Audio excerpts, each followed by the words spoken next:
everyone. Happy Tuesday. I am Sarah.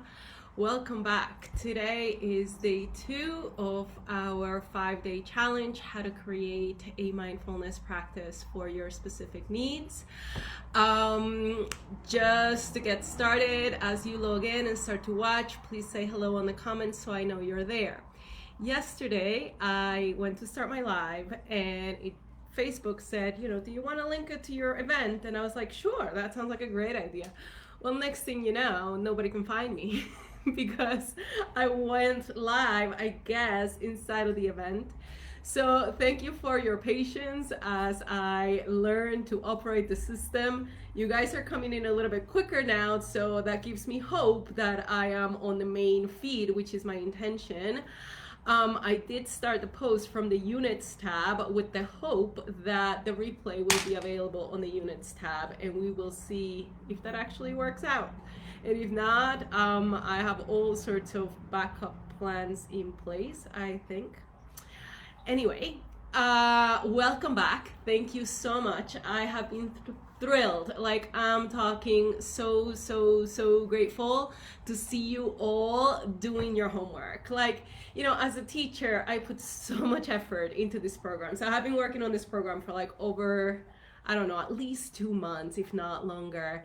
And it's finally happening, right? But my efforts are not good if you don't do your part and your work. So I prepare as much as you can, but when I see you posting homework and commenting and letting me know that, the aha moments that you had, it really warms my heart. So I want to thank you for your participation. I want to thank you for being here.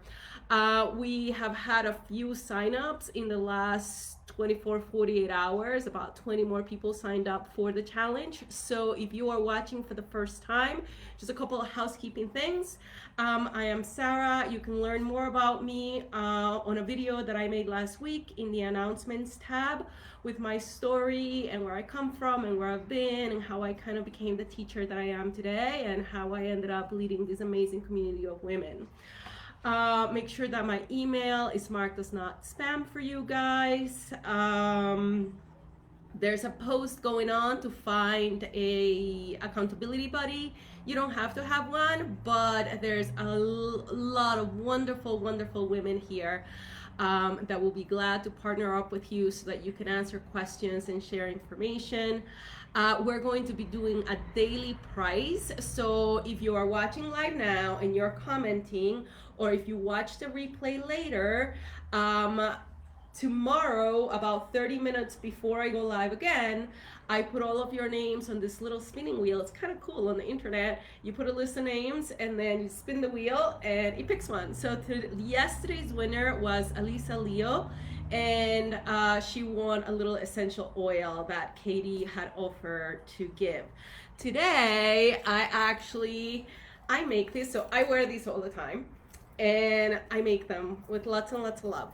So I am going to share one of these with you. One of these little bracelets. I don't know which one because it depends on who wins. So once you win, then I'm gonna go into your profile. I'm gonna kind of get an idea and intuitively pick one for you and maybe message you and try and find like the right size for you, because like I have very skinny wrists, so my measurements sometimes I try and make them bigger so that they fit normal people with normal wrists. So that's gonna be the prize for today. And let's see, so I think that was my housekeeping that I needed to do at the beginning. As a reminder, it's a 5-day challenge. Yesterday we talked about sacred space and the importance of making space and time for yourself. Today we are talking about the mind, and it is just the most fascinating topic, and I can't wait to just dive right in. Tomorrow we are going to talk about emotions and what affects your emotions and how to manage them and how to create real sustainable emotional stability in your life.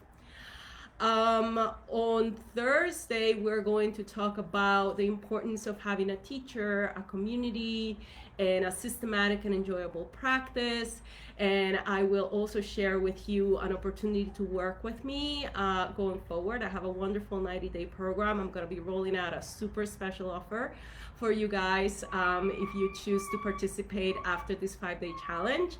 And then on Friday, we're going to talk about the obstacles that you might encounter in your path, because we're going to learn through this week how to create a practice and the kind of like the components of it, what it feels like, what the benefits are, what it entails. But then once you start practicing, there's certain obstacles that you should expect because you will encounter them. And if you know what they are and you know to expect them, then you know what you need to do to kind of get over them and keep going and stick to that commitment of honoring and respecting your spirit. So with all of that said, I like to start by doing just a quick survey. What is it that you guys find the most challenging when you try to meditate? Like, where does your mind go and how do you feel about it? So, let's say that the mind is a little bit hyper for the day and you're thinking of all of these problems in the future and the past, or rehashing, memories and things like that. What is your emotional reaction to the activity of the mind? Do you get frustrated? Do you get impatient? Do you just kind of just throw out towel and say, oh, this meditating is just like, what's the point? I can't get my mind to be quiet.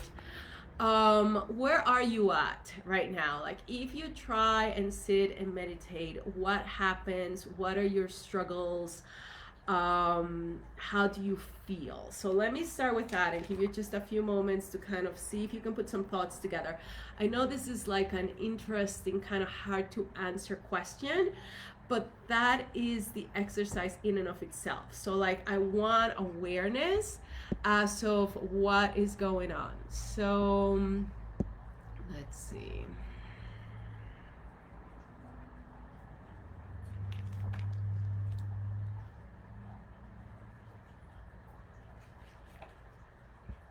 Okay, so the minds are quiet, it seems.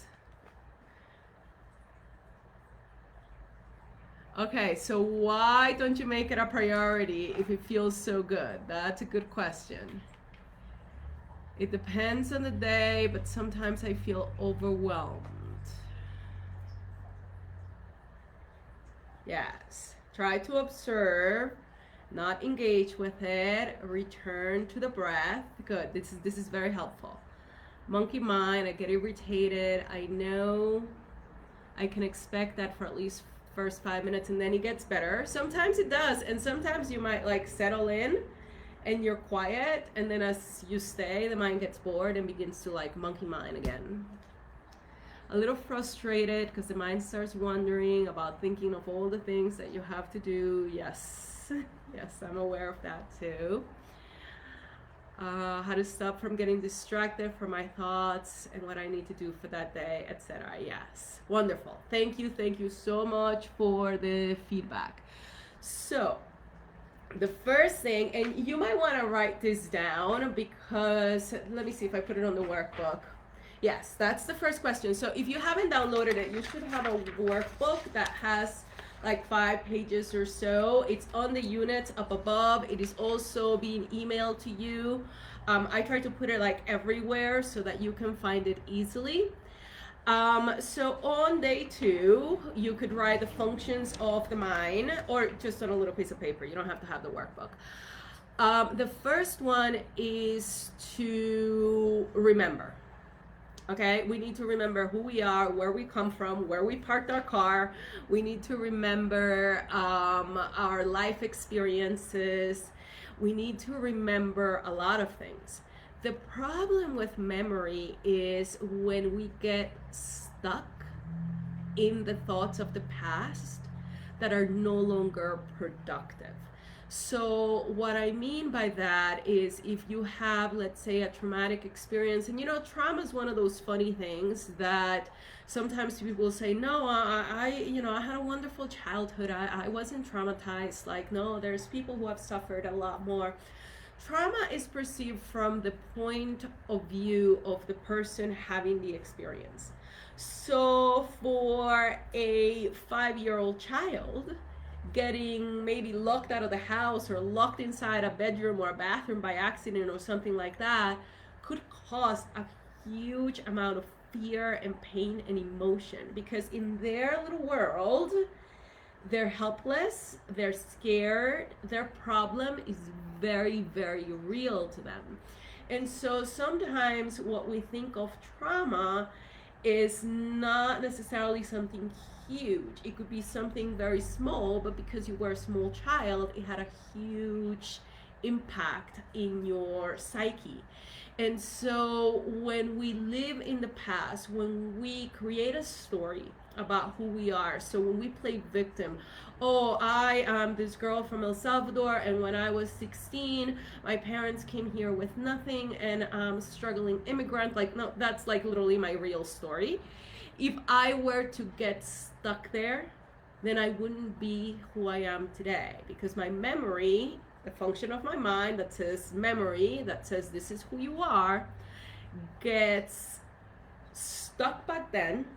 That becomes your sense of identity, and because that's your story, you are unable to create a completely different story. That is, yes, that is who I am. That's who I will always be. But my ability to manifest and to create a life that I love and to become the teacher I am today, etc., it's related to my actions in this present moment, not where I come from, not what my ancestors' issues were, not where I've been and the mistakes that I've made. And trust me, I've made plenty. But what I choose to do now. Right? So when you use your memory in the right way, you could actually learn from your experiences, learn from your mistakes, learn what works, learn what doesn't. Sometimes, you might think you're doing the right thing and it turns out to be wrong, and your memory helps you to remember. But if you get stuck in that wrong thing, and now you're just the stupid person who made the stupid mistake, and that's always me, and that's what I always do, now you're stuck back there, and that's preventing you from creating a different reality. And so you see, memory can be very, very helpful, because it could tell you what not to do based on the mistakes that you've made before. Or it could be very detrimental if it limits you and your story is now all that you have available to you, and it dictates where you are now and where you go from here. So when we get to sit down in meditation and we can identify what our mind is thinking about, and we can literally just say, oh, that's my mind exercising its right to memory, doing what the mind does. And one of the functions of the mind is to remember. So don't get mad at it, don't get frustrated at it. See it for what it is, the mind doing what the mind does. Just like a dog barks and a chicken, what does a chicken do? Well, in Spanish it goes pio, pio, pio. I don't know what they do in English. They do something else. I know it's not that. I should have picked a better example. My point is, nature, the ocean flows, the river flows, the earth is cold, the human mind remembers. That's what it does. Okay? So if you understand this, then you can stop fighting with it, because it won't help. Okay, so that's function number one. We have a few more. Function number two is imagination. And imagination is absolutely wonderful. Imagination is what allows you to, hey, imagination is what got me here today. I mean, I had a studio up until like January, and then I moved from New Jersey to Utah, and I get here and I'm working online, and I am trying to figure out, like, okay, how do I get out there, right? I've never really worked online before. And then I have this vision. What if I were to do this 90-day program and put it here, and it works this way, and I create the whole thing, and then the syllabus comes together, and then I'm like, okay, well, how do I tell people about it? And I'm like, well, I could give them a little taste of it. I could do this 5-day thing and talk to them and kind of show a little bit what I have to offer, and boom, here I am talking to you right now with the power of imagination and setting a vision. And I have goals. I have a vision board right there for the goals for the year, and I have a vision board right there for what I'm going to do next year. And it allows you to set your course. It allows you to just be open to ideas. Imagination is a wonderful thing, but if you misuse it, imagination can get you in a lot of trouble. If you, oh my God, how am I going to pay the bills? What if I can't pay the bills? And what if I lose my job? And what if I get into an accident? And what if and you go bananas with worry? That's imagination too. And chicken's clock. Yes, thank you. That's imagination too. If you are worried with all sorts of imaginary issues and problems in your head, if you walk into a room and you are expecting, whomever's in there to be in a bad mood, that's your imagination. They might be in a bad mood, they might not be in a bad mood, but you are expecting it, and because your imagination is expecting something, guess what? That's what you're gonna get. It's not personal, it's just karma. It's just energy. And in a second, I'm going to talk about why it is so important that we train the mind, because our thoughts create our emotions, which create our energy, which creates our reality. We're basically like movie projectors. So if you don't understand how the mind works, then you sit in meditation and you're like, oh, I'm worried about this, I'm worried about that, I'm worried about this, I'm worried about that. And now you're sick with worry, and now you're frustrated at your mind, and you don't want to sit, because the minute you sit, you gotta face this stuff. So then what do? You find stuff to do. Ooh, I gotta clean the closet, and I gotta go do this, and I gotta make this phone call, and let me go on Facebook, and let me check, and let me do this, and let me do that. And you keep yourself distracted. And that doesn't mean that the mind's not doing what it's doing. The mind can do a couple of things at once. So the mind's still in the background with all of its worry, if it's exercising its right to imagination, or all of its, stuck in the past patterns, if it's stuck in the limitations in the past and whatever it is that is creating all of these thoughts. And because you don't know what to expect, and you're just looking at the mind and you're like overwhelmed by the thoughts. When the truth of the matter is, if you understand this is what the mind does, and you understand what the mind is doing, oh, I'm remembering, oh, I'm imagining, am I using this mind, because the mind is just a tool. Am I using my mind for something positive? Is this what I want to use my mind for right now? And maybe the answer is yes, maybe the answer is no. I don't know. It depends on the thoughts that you're experiencing. But the first step is just clarity, understanding why it's happening. It's happening because chicken's clock. It's happening because the mind thinks, the mind remembers, the mind imagines. It's its job. Okay, so if we come from that approach, then we could actually begin to kind of understand what it is that we need to do with it. But before we go into that, let me just keep going with the other functions of the mind. The next one is understanding. And understanding is what allows us to read a book.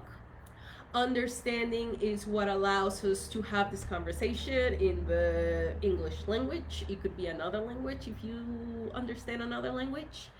Is what allows us to communicate and share and perceive the world and name the world and kind of like just get around. I mean, you come from wherever we come from. I mean, we come from God creates souls, and that's where we really come from. And our soul comes and wakes up in this little human body. And when you're little, you got 10 fingers, 10 toes, and you can't even speak.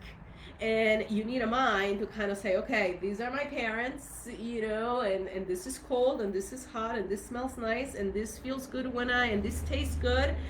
And it's very helpful to have an understanding of where you are and to be able to kind of fulfill your spiritual purpose on earth by having a mind that helps you navigate this world. And this is why mental illness is one of those things that is really, really so sad, is because without a properly functioning mind, your spirit can't really do the work that it needs to do on earth. And what I mean by that is actually a segue into the next function of the mind, which is really, I like to call it a dysfunction, which is misunderstanding. So we just talked about understanding, and correct understanding leads you to clarity. I am sure as we are going through this 5 days, you are gaining a lot of clarity, and that is good. That's good understanding. That is helpful understanding. But a lot of the times what creates our suffering is actually misunderstanding.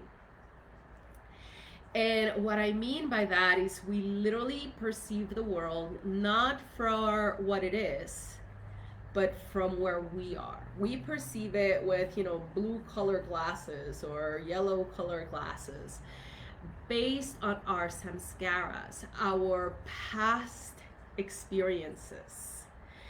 We perceive the world through a filter of what Eckhart Tolle actually calls the pain body. Anything that has ever caused you pain in your life will kind of cloud your perception of reality. And so when we misunderstand, we create a lot of suffering for ourselves and a lot of suffering for others. Oftentimes, you know, someone might have the best intentions, but if you perceive them the wrong way from where you are, you might still suffer. And at the same time, it should give you freedom to know that you might have the best intentions and somebody might perceive them the wrong way.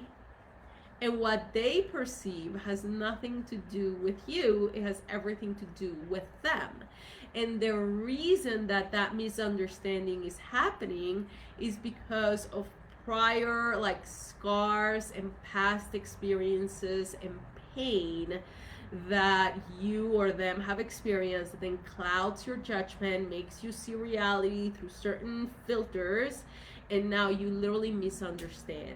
And so every time, according to yoga philosophy, every time that you are suffering, and we can talk about the symptoms of suffering in a moment, it is because you have misunderstood. If you had clarity, you wouldn't be suffering. And that is probably the most powerful thing that I feel I give my students. It's an unbelievable amount of clarity. Like, I'm working with them and I literally see their shoulders just relax, and it's just, and if you work with me and you've had that experience, go ahead and put a little emoji in the comments, because it's something that I really can't explain. It's something that you have to experience in order to, like, it's literally like the light bulb goes off and all of a sudden you just see. And what had been creating your suffering in the past is no longer, it's no longer a problem. You have no idea how many times I have students come to me and say, well, you know, nothing has changed really. I mean, the same problems that I used to have are technically the same problems I still have. The difference is they don't bother me no more. And I don't know why, and I don't know how, but not a problem no more. Why? Because your pain body has been healed. Your glasses have been wiped and clear, and now you can see from a place of love and light and gratitude. It's just undescribable. Okay, so know this: anytime that you are suffering from stress, anxiety, depression, sadness, anything that's causing you pain physically, mentally, emotionally, is coming from a place of misunderstanding. And so what you need is you need someone to help you clear things up, and that could be anyone. It could be a psychologist, a psychiatrist, a priest, a rabbi, a yoga teacher. I mean, it doesn't matter, but a lot of the times what happens is you are in your bubble, and because you're in your bubble, that is literally all you see. And it doesn't matter how hard you try, all you know is that you're suffering. And you're suffering because you've misunderstood, but you don't know what the right understanding is, because the only point of reference that you have is what you've got. That's it. That is the point of reference that was given to you by your ancestors, and the ancestors before them, and the ancestors before them, and the ones before them. And I saw a thing, Facebook is funny, because again, I didn't used to be on it, but now I'm on it because I want to meet you guys, and I'm doing all of this. And the other day I saw a post that said, you know, there's you, and then there's 2 parents, which is 4 grandparents, which is 8 great grandparents, which is 16, you know, great grandparents, which is 32, etc., etc. And in a matter of 9 lines, it was like 2,000 people, 2,000 ancestors or something. And as an energy person and as a spiritual teacher, I kind of looked at that and I went, wow, no wonder it is so darn difficult to turn this Linky around, because you have 2,000 ancestors and all of that momentum flowing through your energy body, and you're trying to go the other way and tell your mind to no, don't think this way, think that way. But the mind has all of those imprints, all of those samskaras, all of those Akashic records, whatever you want to call it. There's plenty of names for them that say, no, this is how you perceive the world, this is the way things are, and this is who you are, and this is what's available to you, and this is the only direction that you can go into. So misunderstanding is real. It's very, very real. And in order to heal it, that is the whole reason. So there's the second bullet on how the mind works on your worksheet. Is the goal of training your mind is to gain clarity. Because when you gain clarity and you stop misunderstanding, you stop suffering. And that is the biggest, greatest, most wonderful, precious gift of them all. And that leads to true freedom, because when you have clarity and you understand that all of this momentum is driving you in a certain direction, and you can see now, you can stop right there, and you can slow down and you can say, okay, no, we're gonna go this way now. That is true freedom. The freedom of self-mastery, of knowing with your memory where you have been, where you are now, and having the choice of not continuously and unconsciously repeating the same negative patterns that got you to the suffering that you're experiencing right now. If you have that clear understanding of what is creating your reality, then here and now you can go and change directions, and that is true freedom. The problem is, for the reasons we talked about yesterday, momentum's coming this way, you need to change directions, you need at least the same amount of force going the other way, and that's not so easy to find. You're gonna have to really dig deep into the corners of your soul in order to find the strength to actually reprogram the mind in the right direction. So let me read the comments, because I'm trying to talk at the same time. Yesterday I had Katie, so when Katie was chatting, I had time to read some comments. Right now I'm trying to stay on track. So I'm gonna take a second to just read some comments, see if there's any questions here. And in the meantime, go ahead and type more comments. Tell me what is clicking right now. Like, what just made you go, oh my God, that makes so much sense. Oh, and before I forget, because I just heard about Katie, On Thursday, you're going to meet Rebecca. Rebecca is a level 3 student and she's been working with me for about 5 years, and she's going to be with us on Thursday. And on Friday, you're going to meet Lizette, who is leading the gentle chair yoga class for the 90-day program. And so Lizette's also been with me for a while. She's a level 1 teacher and she's absolutely amazing. So I just wanna, I'll have company. But for today and tomorrow, you get me. And so I just need a second to read the comments.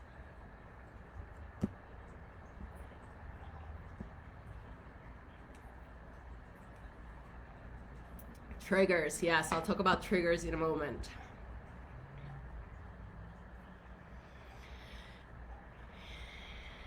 Loss pain, as in losing someone you love, Henriette?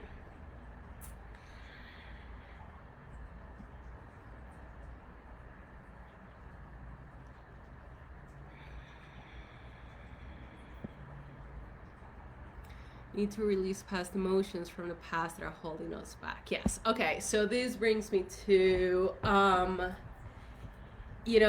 how do you change this, right? And this is why everybody talks about the importance of the present moment, the importance of like learning to be here and now and not dwell too much in the past in an unproductive way, and not be continuously focused on the future. Because if you take care of the present moment, the future will take care of itself. That's the bottom line. The present moment is so precious because it's the only moment in which you can heal your past from this unconscious pain and misunderstanding. The present is the only moment in which you can gain clarity. The present is the only moment in which you can change directions and redirect the mind to think differently.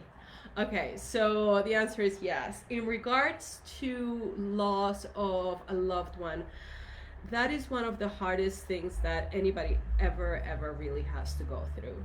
And yes, the mind can really get stuck there for a long time. And I've actually worked with clients who have been able to overcome this, partly through clarity, but also understanding the part of you that was so deeply attached and allowing that part of yourself to come forward for healing. Because, we cannot explain. And, I had my sister actually when she was very young, when we were very young in our 20s, early 20s, her first husband passed away in a car accident, like suddenly, and it was a huge shock to all of us. And I remember like trying to just understand. It's like, how do you understand? I mean, sometimes if you're dealing with death at the end of life and someone has lived a good life and they die in their 70s, 80s, 90s, that is just a normal part of life. But if you've ever had to go through a sudden loss, if you've ever had to go through losing a child, God forbid, if you've ever had to go through some real pain, then the mind can get really stuck there because it is just so painful. And then you have to, again, it comes through that remembering part that we were just talking about, and how easily it is for the mind to get stuck there. And now I am the victim, in person who lost this other person. And it's not, I'm not saying, and I'm not a grief expert by any means, and that's the closest that I have been, and he was pretty close because I loved him so much, and he was such a good guy, and it was just such a shock. But this was 20 years ago, so I've been able to kind of just heal from that, watching his child grow, and he looks just like him, So I'm not saying it's easy. All I'm saying is that there's two components to it. There's the energy behind the loss and the attachment that you had that you need to heal in order for you to kind of just be able to process it. So you need to allow yourself to feel that pain, because it's only in the present moment, whether it's loss or any other emotion, really. I mean, even fear. If you have like anxiety or depression or anything like that, when the emotions come up, you need to allow them to blossom, like not to blossom, but to just bubble up to the surface, so that they can be dissipated by the power of consciousness. And the emotions related to a loss are basically just that. And that's the other reason that you need the mind to be steady, because what happens is the emotions, and we'll talk more about emotions and where they come from and what creates them and how they work and how to use them and what to do with them tomorrow, because I'm at 35 minutes right now, and that is a full topic in and of itself. But the mind needs to be steady enough to be able to see clearly and let the emotions come up without attaching itself to the emotions. So what happens is you have emotions that bubble up. The emotions create the thoughts. The thoughts then feed the emotions. And then you create more emotions, and then more thoughts, and more emotions, and then more thoughts, and then more emotions, and then more thoughts. And then the more you can just go around, and it just speeds itself up, and it gets a lot of momentum. If you can stop the mind and say, no, this is a feeling, this is an emotion, and again, we'll work on that tomorrow, but you can keep your mind steady and see clearly without misunderstanding and without projecting the energy of the emotion into thoughts, which then create words, which then create actions, which then create habits, which then create your sense of identity and who you are, etc., right? You have to be able to kind of like a samurai just go shoo,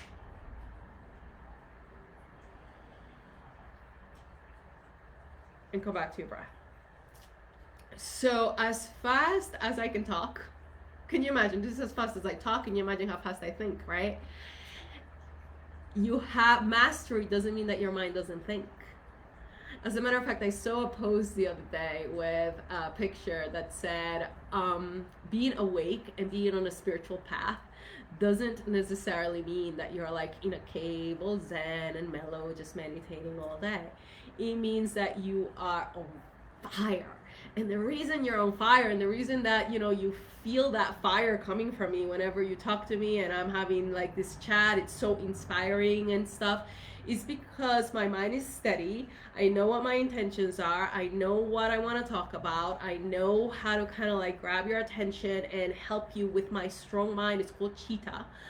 In Sanskrit, it's called chitta. Kind of help you line up your mind to that same place and zeal and focus and determination and intention. That's what a teacher does. And that is, I can only do that because somebody taught me. Somebody helped me with their strong mind to get my strong mind in shape, to train it, to focus on what I want to then choose to focus and create. And that's necessary until it's no longer necessary. At some point, you have enough clarity in your system to be your own guide, your own teacher, to see your own dysfunction and the dysfunction in others from a place of love and compassion and deep understanding, to where it doesn't matter how crazy somebody might be acting or what they might be saying. You have enough clarity in your system to just say, it's okay. I see your dysfunction. I accept you with an open heart for who and what you are. I'm going to maybe set boundaries if necessary and say, out of love and respect for myself, I choose to not participate in this, etc., etc. But it's all coming from this place of clarity and of having a mind that's steady enough to where when you get triggered, like somebody said a few comments above, you get triggered and now you have a blinking light and you're like, I'm triggered, and you use your beautiful mind to go into that feeling and understand clearly, with a little bit of luck, what it is that triggered you. And then from that place of just consciousness and mental stability and clarity, the emotion can kind of begin to dissipate, and then you can take the right action instead of, if you don't have a steady mind, somebody triggers you, creates an emotion, an energy, a feeling, and your mind hooks. It goes, starts pointing fingers, thinking that everything is everybody else's fault but yours. And it avoids, rationalizes, defends. It spends a huge, like, painful amount of energy trying to justify and make excuses and defenses as to why you're right and why this person has wronged you, and why you have the right to be upset and you have the right to be sad, and how they hurt you and how much, and it's their fault and I'm a victim, and whatever it is the mind gets hooked onto, and then it just creates more pain and suffering. Okay, so watch your triggers. Notice what it is that triggers you. And whenever you do get triggered, I mean, my goal as a teacher is to get you to the point where you see something being triggered and you take a deep breath and you begin to journal and you allow yourself to feel and you bring the power of consciousness to it and you open your heart to whatever that is and whatever is there until it dissipates. And we do that again and again and again and again. And now, here's another thing that this link is good for. When you go around and you get a lesson and you go all the way around, the universe goes, great. Here's another lesson and another lesson and another lesson and another lesson. And every time you think you're there, I mean, this linky has a finite amount of layers, thank God. Our human energy system doesn't. It has an infinite amount of layers. So every time that you have something trigger you and something comes up from within, it's just one layer. And with the power of consciousness here and now, you can heal that layer. And the stronger you get, actually, the more layers will come up. The difference is, instead of looking at the layers with fear, with aversion, with denial, with not wanting to face them, with your mind hooking into them in dysfunctional ways, you look at the layers and you go, hello. Inhale. Exhale. Okay. And you begin to do the work. And that's really the only difference between a spiritual person and a non-spiritual person. A spiritual person is constantly looking at the challenges in life and saying, what can I learn from it? What is it symbolically trying to tell me? What have I missed? Where can I look? What can I improve? How can I transform? What can I change? And you have that seat of responsibility, versus a non-spiritual person sees something coming your way and begins to just lash back out, and try and just avoid or defend or fight or flight or whatever it is that they choose to do. So for today's action step, okay, you're gonna sit on your little sacred space that you created yesterday with a notebook or a journal or a piece of paper if you don't have one, and you're going to journal about what you observe in your mind. And you're gonna sit and you're gonna see your thoughts. And I don't want you to try and quiet your mind. Just for today, the goal is not to make your mind be quiet. Just for today, the goal is to observe and let your mind naturally think. You might be processing, understanding, the events of the day. You might be remembering. You might be imagining. You might be maybe realizing things that you might have misunderstood, right? So the functions of the mind are imagine, remember, understanding, misunderstanding, and actually sleep is the fifth one. But don't go to sleep while you do this exercise. Focus on the other four that you do while you're awake. And I want you to see where your mind is at. So this is an awareness exercise. You will see the difference. And if you're comfortable, some people are introverts, some people are extroverts. So if you're comfortable sharing, I want you to say, I sat for 7 minutes today and I noticed I live in the past. I sat for 7 minutes today and I noticed I'm always worried about the future. I sat for 7 minutes today and I was so confused and so overwhelmed by all of the new information that I received during this class that I was just still trying to understand. So my mind was in understanding mode for 7 minutes. I sat in my sacred space for 7 minutes and observed that my mind perceived a certain situation the wrong way, or that maybe I'm expecting the wrong things, and I realized some of the misunderstandings that my mind does. And what this will help you do is it will help you understand that you are literally not your mind. And well, who am I? I am, therefore I think. Or I think, therefore I am. No, you see, that's the way it should be. It's backwards. I am, therefore I think. That's the way it should be. Except, and I don't know who I'm quoting here. Somebody I'm sure knows, because I am not a very, traditionally educated person, thank God, because it actually allows me to do what I do much, much better. I mean, I have been studying this for 20 years. I have paid way over, 6 figures plus. I would have a doctorate in this stuff if there was one. There isn't one, so I don't have one, but I have dozens of certifications because this is just my passion. But I don't know who I'm quoting. But there's a thing out there that says, I think, therefore I am. And that's not the case. I am, therefore I think. And so by sitting for 7 minutes, and you don't have to say anything if you don't want to share what's in your head, because listen, we're all crazy, just for the record. Well, I'm not crazy anymore, but most of the world, or maybe I am and I don't know it. You see, crazy people don't know they are crazy. I'm a little crazy and I know it, and therefore I'm not crazy, because I am consciously choosing to live in a certain way outside of the norm.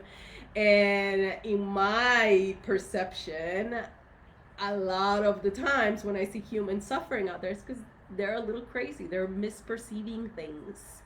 And so if you sit in meditation and you realize that you're a little crazy, then no, if you see you're crazy, then you're not all that crazy. Okay?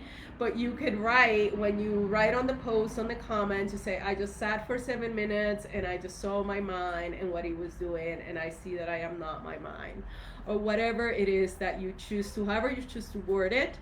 I am new to all of this tracking stuff on Facebook. So what I'm doing, just so you know, is I know I have a lot of posts going on, sometimes in the units, sometimes in the videos.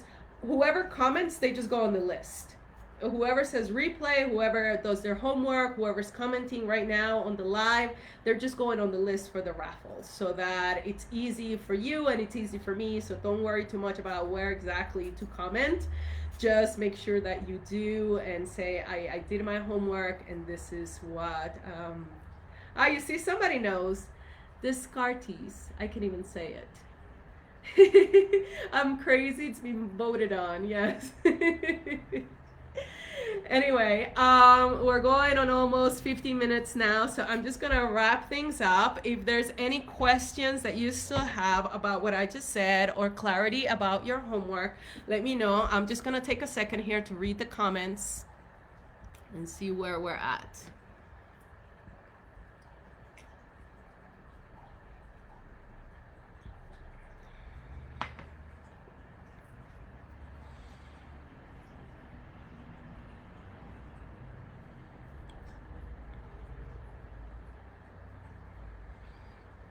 Yeah, a lot of loss. I understand, girls. I really do.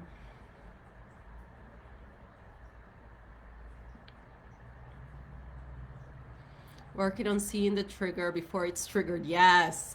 First, you see the trigger after the fact. You kind of blow your lid and then you're like, oh shoot, what did I just do? Then sometimes you see the trigger as it's happening. You're screaming and a little witness in the back of your head is watching you scream, saying you shouldn't be screaming, and yet you can't shut up. It's still coming out. Then you get to the point where you get triggered, you go scream, and you can stop it. Okay, that's progress. I'm trying to get you to the place where there's no freaking triggers, where you just sit and watch and kind of go, wow. Inhale, exhale, smile, and keep going. So, but at the beginning, yes, see the trigger before it's triggered. What's the homework to do? To sit for 7 minutes and write and say, I sat today and I observed my mind for 7 minutes. And if you could identify what it was it memory? Was it imagination? Was it understanding? Or was it misunderstanding? Those are your 4 choices. So if you could identify where it is that your mind is mostly going most of the time, that's what I want you. It's an observation exercise. The actual task itself is to put a timer for 7 minutes and sit in your sacred space. What you see in those 7 minutes is going to be one of those 4 things: memory, imagination, understanding, misunderstanding. So I'm gonna write this down. When I post this, I will write down exactly what the homework is so that you're clear, because I hear you. It's one of these concepts. It's like, you want me to do what? I want you to observe your mind. And so the physical external task is to sit for 7 minutes. The outcome depends on what your experience is in those 7 minutes. And what I'm saying is, don't try and stop the mind. Don't try and make a focus. Don't try and do nothing with it. Just observe it and see where it goes. Okay? So with all of that said, we're right on time. I'm trying to keep this as short as possible because I really respect your time, and thank you so much for participating on these. Just like we did yesterday, let's close sacred space, ground your feet into the earth, bring the palms together at the center of the heart. Take a slow, deep inhalation and a smooth, steady exhalation.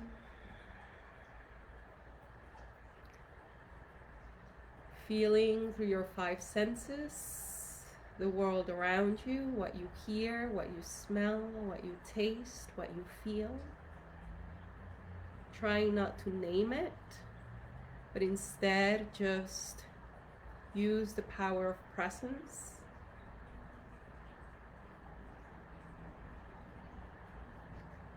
To feel this amazing, wonderful world that we live in. This amazing, wonderful body that you are alive in. And maybe for just a second, your mind is quiet. And before you know it, you could even ask yourself, I wonder what thought I'm going to have next, and just wait.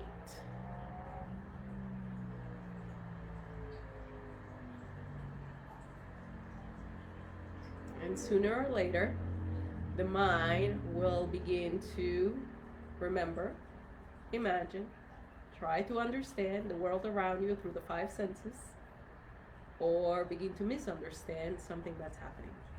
Why? Because that's what the mind does, just like chickens cluck. So again, my goal for the 5 days is to get you to a place of understanding so that you can create a sustainable mindfulness practice. And for today, your task is to just observe. We'll talk about the techniques and all of that later this week, but for today, I want you to just observe, sit for 7 minutes, and see if you can identify which of these 4 functions your mind is constantly on. Thank you so much for watching. Namaste. Have a wonderful afternoon, everybody. I'm gonna log off now. It's always kind of hard. Say bye as you log off, because sometimes I'm like sitting here and you don't say bye, and I just log off and I feel like I leave you there just hanging out in cyberspace and I just disappear. So if you say bye as you log off, then I know and I get to say bye too. Thank you so much. You guys have a wonderful afternoon. I will see you soon.